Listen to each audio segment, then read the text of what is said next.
कीर्ति कौमुदी की गरिमा में वसुधा का कल्याण न भूले। वसुधा मतलब धरती, साडा कर्म साडा कम। उन्हें भारत माता दी जय, वंदे मातरम, देश के प्रति कुछ चिंता भी प्रकट कर रहे थे।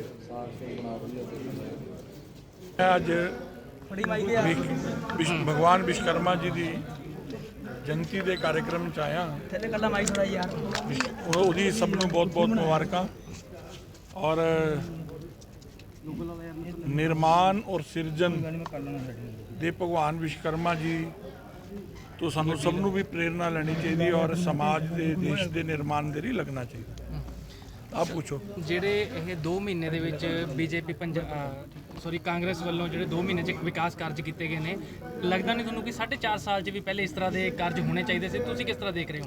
ऐसा पहली गल तो है कि डंग टपाई हो रही है ना। 4.5 साल च कुछ होया तो ना उन्हें 2 महीनों च कुछ होना है। केवल और केवल एक बारी फिर लोगों के अखा के अगे धूल जी है पाई जा रही है और इन्हों लगता है कि भोले भाले लोगों एक बारी फिर मूर्ख बनाया जा सकता है और वोटां प्राप्त की जा सकती। लेकिन पंजाबी और पंजाब के लोग भोले भाले हैगे ने, पर वो राजनीतिक चालों को समझते हैं। जिहड़ियां ये घोषणा कर रहे हैं जिद्दां दियां, ना ही ये पूरी होनी है ना ही इंप्लीमेंट होनी है। इस करके 3 रुपए बिजली भी सस्ती करती पंजाब की किया उस सबसिडी है, सस्ती नहीं की और कदों तक किया है। जरा ध्यान नाल सारे आप पढ़ीए उन्होंने चीज़ों को। मार्च ਇਹਦਾ मतलब की है मार्च ਨੂੰ ਵੋਟਾਂ ਪੈ ਗਈਆਂ तो काम खत्म। बिजली के प्लांट्स ਜਿਹੜੇ ਨੇ ਉਹਨਾਂ ਦੀ दशा की है वो देखो जाके। ये सरकार केवल वोटां की खेती करने ਲਈ लोगों के अंदर रेवड़ियां वंडन का काम कर रही है। वो कहते ना लपोड़ संघा देना कुछ नहीं तो बोली जाओ, फिर बोलन च की अधिकार है। और ये उन्होंने अपना प्रधान ही कही जाता। मैनू कहने की कोई जरूरत ही नहीं। सिद्धू साहब भी ठीक ने वो सारिया गल्लां कहन कि पहला तो कह रहे खजाना नहीं है, हुण खजाना कितों आ गया। इस करके पंजाबी ये सारा कुछ देख रहा है। इन्हां दी अंतर कला है। पंजाब इन्हां तो मुक्ति पाना चाहता है। इन्होंने की करना है? हुणे केंद्र ने पेट्रोल डीजल के अंदर एक्साइज घटाई, बड़ा रोला पा रहा सी विपक्ष। और उहदे नाल बीजेपी स्टेटां 16 दियां 16 ने स्टेट का जिहड़ा बैट है उन्होंने घटाता। पंजाब क्यों नहीं अगे वध रहा इस गल ते? अज डमटाल पठानकोट तो आई है तो हिमाचल का एक पट्टी आती डमटाल, उत्ते 12 रुपये डीजल सस्ता है। गल समझ आ रही है? 12 रुपये डीजल सस्ता है। हिमाचल का और पंजाब का 12 रुपये डीजल का फर्क है। चन्नी साहब कुछ करना है तो करो ना, घटाओ ना तुम भी अपना हिस्सा बैठ। पहला तो केंद्र के उत्ते बोली जाते ही, केंद्र ने घटाया। उन्होंने तो कल दालां सस्तियां होण, खाण वाला तेल सस्ता होए, उहदे अंदर भी ड्यूटी के अंदर काट की है। शर्मा जी इस तो पहला क्यों नहीं किया? ऐसा है कि हर एक ये कीता ना, हर एक चीज़ का एक हर एक दा एक गल। अरे एक गल समझ लेना, एक गल समझ लेना।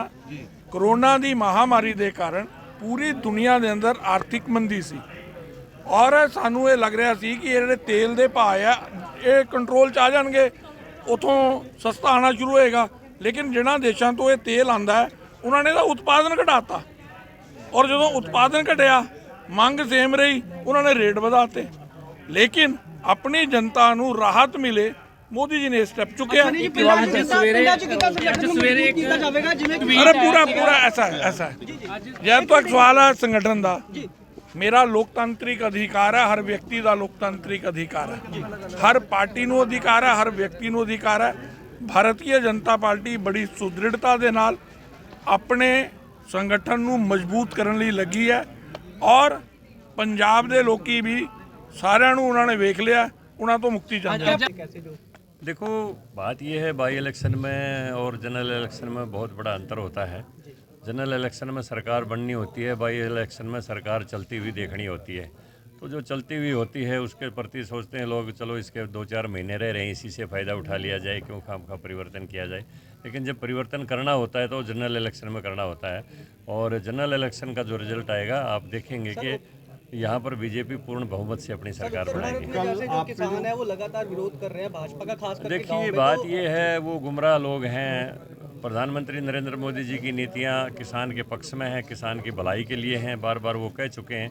और फिर सबसे बड़ी बात ये है कि जब सुप्रीम कोर्ट में याचिका दाखिल है और कानून पर स्टे है तो फिर तो आंदोलन का कोई औचित्य नहीं है। और बार बार भारत सरकार इस बात को कह चुकी है कि आप कोई भी अच्छा संशोधन सुझाव दें, सरकार अब भी बातचीत के लिए और आपके सुझाव मानने को तैयार है। तो इसमें राजनीति से प्रेरित लोग ज़्यादा हैं जो समझ के भी समझना नहीं चाहते और किसान को बेचारे को गुमराह करके उसके कंधे के ऊपर बंदूक रख के चला रहे हैं।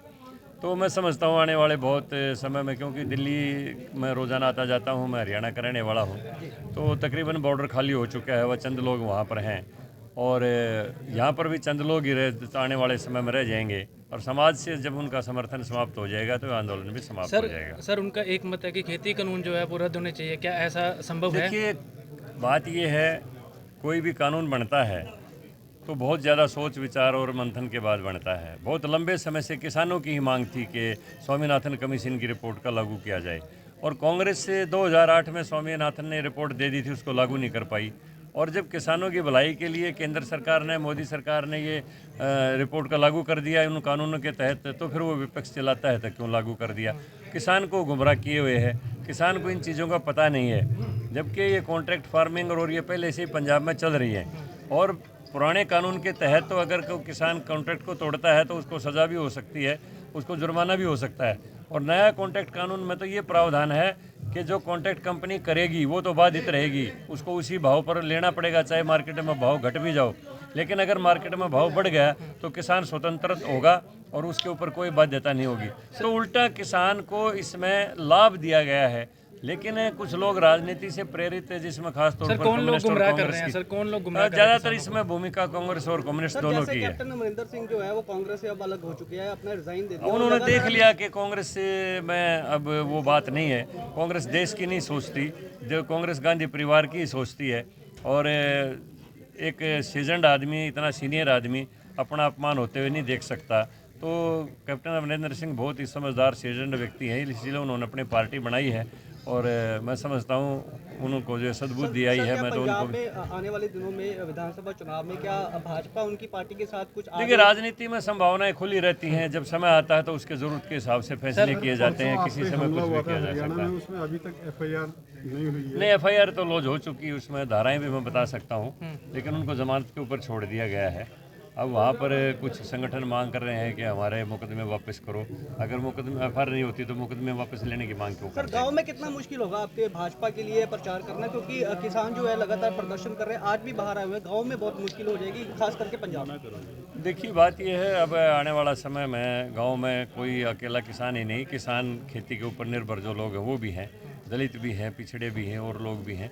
वो सब लोग मिलके जब ये बात करेंगे कि हम प्रधानमंत्री मोदी जी की नीतियों के साथ हैं, तो किसान की भी समझ में आ जाएगी। आज सुबह राहुल गांधी जी का ट्वीट आया कि मोदी जी के विकास की गाड़ी जो है वो रिवर्स गियर में है, क्या कहना चाहेंगे सर? बात यह है, राहुल गांधी जो आदमी ये कहता है कि मोदी ने तो 2500 लोग मतलब 25 करोड़ लोगों की गरीबी हटाई है, मैं तो 25,000 की हटा दूंगा, उसको ये भी नहीं पता 134 करोड़ है देश में, 25,000 की कहाँ हटाएगा।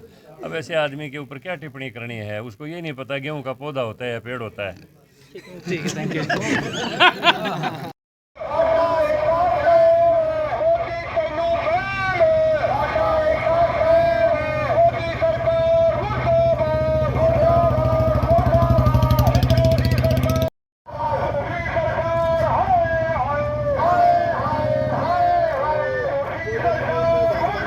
ਹਾਂਜੀ ਹਾਂਜੀ ਸਰ, ਮੇਰਾ ਸੁਰਜੀਤ ਦੌਦਰ ਜੀ।